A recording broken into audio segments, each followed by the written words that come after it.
መላው አርሰናላውያን እንግዲህ ያው የሰርጋቸው ዋዜማ ላይ ነው የሚገኙት። ነገ በክሪስታል ፓላስ ስቴዲየም ደመቅ ባለ ሁኔታ እ፣ እንግዲህ ዋንጫውን ከፍ አድርገው ይስማሉ። ከዛ በፊት ግን በጣም አንድ የገረመኝን ጉዳይ በማንሳት እዛ ላይ ትንሽ ማውራት ፈልጌ ነው። ደጋፊዎች ስሜትን በተመለከተ ያልተመለከተው አካል የለም ብዬ አስባለሁ። እኔ በጣም የገረመኝ ነገር የሃይማኖት ተቋሞቻችን ርዕሰ ጉዳይ መሆኑ በራሱ ትልቅ እንትን ነው የሆነብኝ፣ ለእኔ ሰርፕራይዝ ነው የሆነብኝ። ምክንያቱም የኳስ ደጋፊ መሆን ከሌሎች ጉዳዮች ኢንጌጅ ካረግንባቸው ራሳችንን ከጠመድንባቸው ብዙ ባዕድ ነገሮች፣ ብዙ ባዕድ ልማዶች በተለየ ሁኔታ የኳስ ደጋፊ መሆን የእምነት ጸር ሆኖ የተወሰደበት መንገድ እኔ ብዙ አልገባኝም እስካሁን ድረስ። በተለይ ከአርሰናል ከ22 ዓመት በኋላ ሻምፒዮን መሆኑን ተከትሎ በመላው ዓለም ያሉ ደጋፊዎቹ ስሜታቸውን በተለያየ መንገድ ገልጸዋል። አንዳንዶቹም በጩኸት፣ አንዳንዶቹም በእንባ፣ አንዳንዶቹም እንደው በተለያየ መንገድ ብቻ ደስታቸውን ገልጸዋል እና ብዙዎቹን ትኩረት የሳቡት በማልቀስ የገለጹት ናቸው። በተለይ በእኛ ሀገር አንዳንድ በጣም የታወቁ ደጋፊዎች በእንባ ደስታቸውን ገልጸዋል እና እሱም መሰረት አድርጎ ብዙ ብዙ ነገሮች ተብለዋል። ይሄ በብሽሽቅ ሞድ የሚባሉት ነገሮች እንኳን ያን ያህል ብዙ የሚገርሙ አይደሉም። ምክንያቱም ለመበሻሸቅ ምንም ነገር ሊመዘዝ ይችላል። እኔ በጣም የገረመኝ በሲሪየስ በሆኑ ታላላቅ ተቋሞቻችን ታላላቅ አባቶቻችን ጭምር ርዕሰ ጉዳይ ሆኖ እንደው ማለት አንድ የሃይማኖት አባት የሚሰብክበት መድረክ ላይ ሆኖ እግረ መንገዱን ቢያነሳው እንኳን ችግር የለውም። ግን ሆን ተብሎ ሶሻል ሚዲያ ላይ እንደ ቁም እንደ ትልቅ አጀንዳ ሆኖ በዚህ ልክ ይህን ያህል ትኩረት መሳቡ ግን ይህን ያህል መወገዙ ግን እኔ ያን ያህል እንትን ነው ብዬ አላስብም። ምንድን ነው በዓለም ላይ መቼም እምነት አማኞች እኛ ብቻ ነን ብዬ አላስብም። በመላው ዓለም ላይ የተለያየ እምነት ላይ ያሉ ህዝቦች አሉ። የእምነት ራሱን የቻለ ነገር ነው፣ በውስጣችን ያለ ነው፣ ስፒሪቹዋል ነገር ነው። ማንም ሰው ያምናል፣ ፈጣሪውን ያምናል፣ እድንበታለሁ ብሎ ያመነው ሁሉ ያምናል። እግር ኳስ ደግሞ ሌላ ስፒሪቹዋል እምነት ነው። ከስሜት ጋር የተያያዘ በጣም ጥልቅ የሆነ ፍቅርን በውስጥ የሚዘራ ነው። እንግዲህ ስሜቱ ያለበት ብቻ ነው የሚያውቀው ስሜቱን። ስሜቱ የሌለበት ሰው ወይ ደግሞ ስሜቱ ያልተጋባበት ሰው ከየትም ሊያመጣው አይችልም ይሄንን ስሜት። እና ሰዎች በዛ ስሜት ውስጥ ሆነው እንግዲህ አሸንፏቸው ያላቸው ኢሞሽናቸው በጣም ሀይ ሆኖ ወይም ደግሞ ኢሞሽናቸው መቆጣጠር አቅቷቸው በልቅሶ ደስታቸውን ሲገልጹ በዚህ ልክ በታላላቅ ሰዎች ደረጃ፣ በነፍስ አባቶቻችን ደረጃ፣ በሃይማኖት አባቶቻችን ደረጃ አጀንዳ ሆኖ እንዲመራገቡ ግን አጀንዳ ሴት ተደርጎበት እኔ ብዙም እንትን አላለኝም። ምንድን ነው ዲኤስቲቪ ቤት በዚህ ልክ መረገም አለበት ወይ?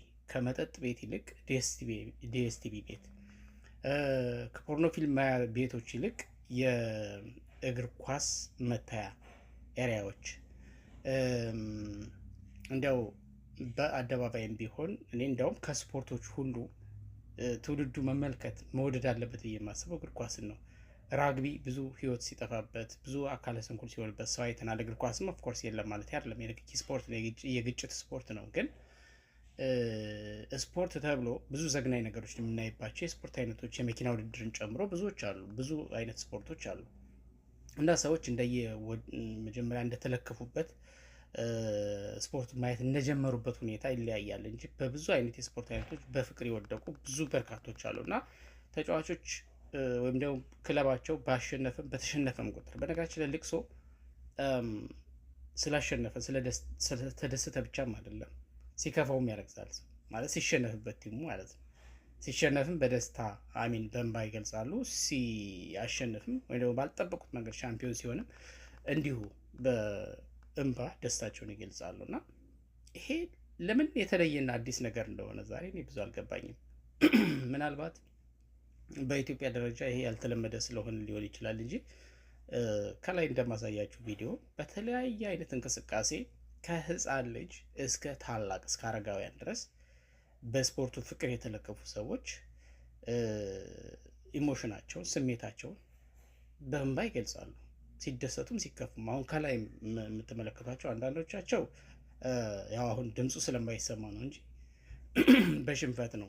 ቡድናችን ተሸነፈ ባልጠበቁት መንገድ ሲሸነፍባቸው በሀዘኔታ ያነቡበት ነው። አንዳንዶቹ ምሬታቸውን እየገለጹ ነው በቡድናቸው ድክመት፣ በአሰልጣኛቸው የታክቲክና የአጠቃላይ የአመራር ችግር መቀየር አለበት አውት እያሉ በቃ ክለባችን ይንቀቅ እያሉ ጭምር የሚገልጹ አሉ። እና በዚህ መንገድ ነገሮች ይገለጻሉ። ምንም ይሄ የተለየ ነገር የለውም ማለት ነው። እኛ ሀገር ሲሆን አዲስ ነገር መሆን የለበትም። እንዳለመታደል ሆኖ እኛ ሀገር ለምን በሰው አገር ስፖርት በዚህ ልክ ደስታ ይገለጻል? አሚን ሀዘንም በእንባ ቢያንስ ለምን ይገለጻል ከሆነ እንዳለመታደል ሆኖ በዚህ ልክ ኢሞሽናችን የሚቆጣጠር በዚህ ልክ ትኩረታችን የሚስብ በክለብም ደረጃ በብሔራዊም ደረጃ በብሔራዊ ቡድን ደረጃ የለም። እንግዲህ ኳሱ እኛን የሚስበን ኳስ ውጭ ነው ያለው ማለት ነው፣ ሌላ ቦታ ነው ያለው። ሁላችንም ደጋፊዎች ነን፣ ሁላችንም እንደሰታለን። ግን ችግሩ ምንድን ነው? አንዳንዱ ደስታውን የሚገልጽበት መንገድ በእንባ ሊሆን ይችላል። አንዳንዱ ደግሞ ዋጥ ስሜቱን የሚያደርግ ይኖራል። በተለያየ መንገድ ይገልጻል። ግን መግለጽ ያለበት ሰው ደግሞ ይገልጻል እንደዚህ እና ለምን በዚህ ልክ እንደተወገዘ ግን ብዙ አልገባኝም። ሰዎች ስሜታቸውን ቢገልጹ ምንም ማለት አይደለም። የደገፉት ስፖርትን ነው እንጂ ጦርነትን አይደለም፣ ወይም ደግሞ ሌላ ባዕድ ነገር ከእምነታችን ጋር የሚጋጭ ነገር አይደለም። እግር ኳስ ነው። እግር ኳስ ማለት ደግሞ ሰላማዊ መድረክ ነው። የትውልድ መቅረጫ መድረክ ነው። በአእምሮ በአካል የዳበረ በአእምሮ የጠነከረ በአስተሳሰቡ የጠነከረ የመጠቀ ትውልድ የሚፈራበት መድረክ ነው የሚባለው ስፖርት ነው። ስፖርት ሰላማዊ መድረክ ነው።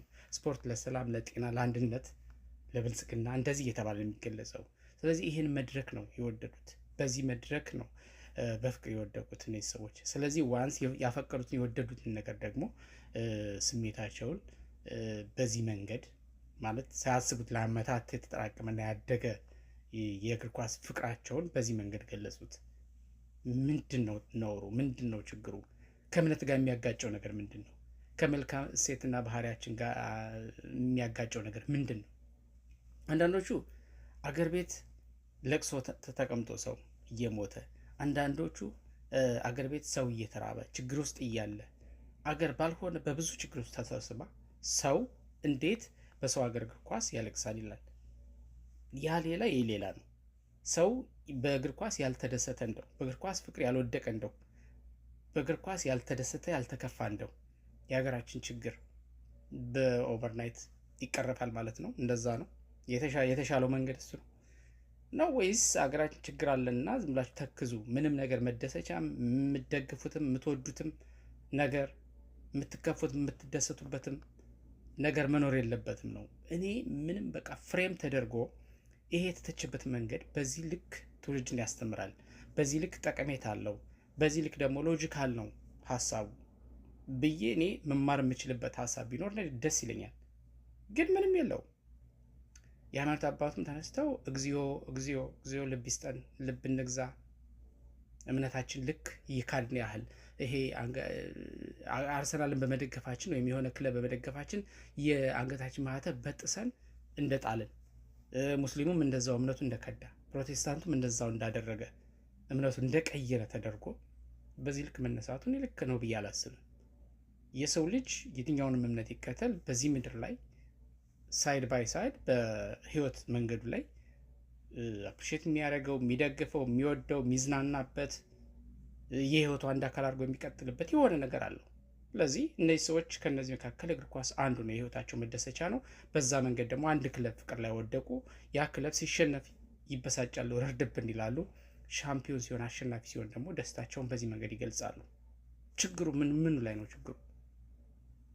በማልቀስ ደስታቸውን በመግለጻቸው በዚህ ልክ ውገረው፣ ውቀጠው፣ አውግዘው አይነት ነገር ለምን እንደሆነ ብዙም ሊገባኝ አልቻለም። ለማንኛውም መላው አርሰናላውያን እንኳን ደስ አላችሁ። ነገ የሙሽርነታችሁ ቀን ነው። በክሪስታል ፓላስ ስቴዲየም አርሰናል ዋንጫውን ከፍ አድርጎ ሲያነሳ እንመለከታለን።